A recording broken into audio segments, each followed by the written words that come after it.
പിന്നെ നമുക്ക് ഗോതമ്പ് കൊണ്ട് എങ്ങനെ ദോശ ഉണ്ടാക്കാം എന്നുള്ളൊരു വീഡിയോ ആണ് കാണിച്ചിരുന്നത്. അപ്പോൾ ഇത് പലർക്കും അറിയായിരിക്കും, എന്നാലും ഇത് അറിയാത്തവർക്ക് വേണ്ടിയിട്ടാണ് ഞാൻ ഇപ്പോൾ കാണിച്ചിരുന്നത്. ആദ്യം തന്നെ നമ്മൾ എത്ര വേണ്ടതെന്ന് വെച്ചാൽ അത്ര കുറച്ചൊരു 4-5 എണ്ണത്തിനാണെങ്കിൽ ഒരു 2 ഗ്ലാസ് ആട്ടപ്പൊടി ഇടുക.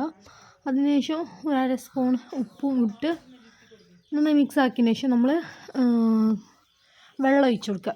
കുറേശ്ശെ ഒഴിച്ച് കൊടുക്കുക. എന്നിട്ട് നമ്മൾ ഇതിങ്ങനെ നന്നായിട്ട് മിക്സ് ചെയ്യുക. നിങ്ങൾക്ക് ദോശൻ്റെ ഒരു ബാറ്റർ കണ്ടാൽ മനസ്സിലാവില്ലേ, അധികം കട്ടിയും ആകാൻ പാടില്ല, എന്ന് വെച്ചാൽ ഭയങ്കര ലൂസും ആകാൻ പാടില്ല. അങ്ങനത്തെ ഒരു ഇതുവരെ നമ്മൾ നന്നായിട്ടൊന്ന് ഇളക്കി മിക്സാക്കി കൊടുക്കുക. അപ്പോൾ കട്ടകളൊന്നും ഉണ്ടാവാൻ പാടില്ല. അപ്പോൾ ഇത് സാധാ ഒരാട്ടപ്പൊടി തന്നെയാണ്.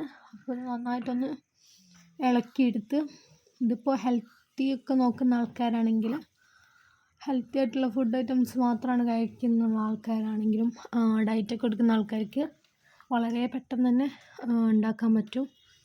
അപ്പോൾ ദാ ഈ ഒരു പരിവാക്കി എടുക്കുക. നമുക്ക് ഇങ്ങനെ ആകുമ്പോൾ വേഗം ഒഴിക്കാനൊക്കെ എളുപ്പമായിരിക്കുമല്ലോ. ഇനി അതിനുശേഷം ഒരു കല്ലെടുത്ത് അടുപ്പത്ത് വെച്ച് ചൂടാവാൻ വെക്കുക.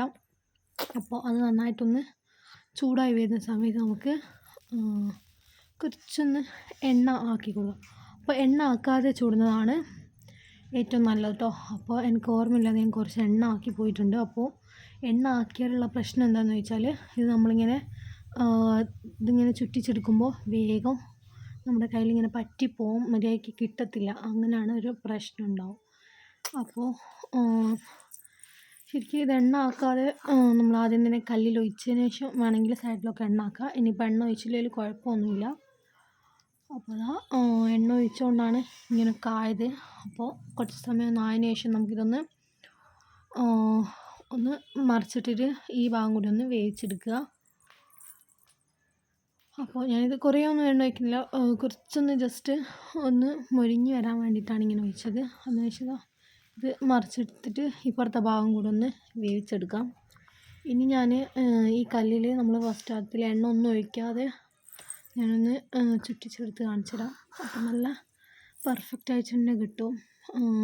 പറ്റിപ്പോകത്തോ അങ്ങനത്തെ പ്രശ്നമൊന്നും ഉണ്ടാവില്ല. ഇതുപോലെ നന്നായിട്ട് തന്നെ കിട്ടുന്നതായിരിക്കും.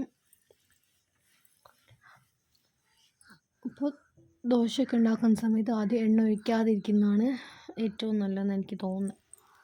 അപ്പോൾ ഇതുപോലെയൊക്കെ കിട്ടി. അതിനുശേഷം നമ്മൾ ജസ്റ്റ് ഒരു പേരിന് കുറച്ച് എണ്ണ ഒന്നിങ്ങനെ തടവി കൊടുക്കുകയാണ്. ഇത് സാധാ ഓയിലാണ് കേട്ടോ. അപ്പോൾ നിങ്ങൾ ഏതാണ് യൂസ് ചെയ്യുന്നത്, ഇനിയിപ്പോൾ നെയ്യോ ബട്ടറോ എന്താണെങ്കിൽ അങ്ങനെ യൂസ് ചെയ്യാം. അതിനുശേഷം ഒന്ന് മറിച്ചിട്ട് അപ്പുറത്തെ ഭാഗം കൂടി കുറച്ചൊന്ന് വേവിച്ചെടുത്താൽ നമ്മുടെ നല്ല സോഫ്റ്റ് ഗോതമ്പ് ദോശ ഇവിടെ റെഡി ആയിട്ടുണ്ട് കേട്ടോ.